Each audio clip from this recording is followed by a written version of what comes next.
காரியங்களில் தனி கவனம் செலுத்தும் மகர ராசி அன்பர்களே, வாழ்க்கையில் முன்னேற்றம் அடைவதற்கான திட்டங்களை நோக்கிச் செல்வீர்கள். உத்தியோகத்தில் உள்ளவர்கள் சக பணியாளர்கள் உங்களுக்கு உதவியாக இருப்பார்கள். எதிர்பார்க்கும் பணவரவும் தனவரவும் தேடி வந்து மகிழ்ச்சியளிக்கும். நவீன பொருட்களும் மின்சாதனப் பொருட்களும் வாங்கி இல்லத்திற்கு பொலிவூட்டுவீர்கள். சொந்தத் தொழில் நன்றாக நடைபெற்றாலும் ஓரளவு லாபம்தான் கிடைக்கும். கூட்டுத் தொழில் சிறப்பாக நடைபெறும். புதிய கிளை தொடங்கும் எண்ணம் மேலோங்கும். குடும்பம் சிறப்பாக நடைபெறும். சுபகாரியம் நடைபெற புதிய முயற்சிகளை மேற்கொள்வீர்கள். புத்தாடை குழந்தைகளை குதூகலப்படுத்தும். கலைஞர்கள் புதிய வாய்ப்புகளில் மகிழ்வடைவர். சிறப்புப் பரிகாரம்: இந்த வாரம் புதன்கிழமை பெருமாளுக்கு துளசி மாலை சூட்டி வழிபடுங்கள்.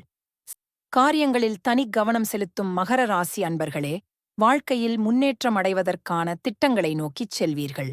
உத்தியோகத்தில் உள்ளவர்கள் சக பணியாளர்கள் உங்களுக்கு உதவியாக இருப்பார்கள். எதிர்பார்க்கும் பணவரவும் தனவரவும் தேடி வந்து மகிழ்ச்சியளிக்கும். நவீன பொருட்களும் மின்சாதனப் பொருட்களும் வாங்கி இல்லத்திற்கு பொலிவூட்டுவீர்கள். சொந்தத் தொழில் நன்றாக நடைபெற்றாலும் ஓரளவு லாபம்தான் கிடைக்கும். கூட்டுத் தொழில் சிறப்பாக நடைபெறும். புதிய கிளை தொடங்கும் எண்ணம் மேலோங்கும். குடும்பம் சிறப்பாக நடைபெறும். சுபகாரியம் நடைபெற புதிய முயற்சிகளை மேற்கொள்வீர்கள். புத்தாடை குழந்தைகளை குதூகலப்படுத்தும். கலைஞர்கள் புதிய வாய்ப்புகளில் மகிழ்வடைவர். சிறப்புப் பரிகாரம்: இந்த வாரம் புதன்கிழமை பெருமாளுக்கு துளசி மாலை சூட்டி வழிபடுங்கள்.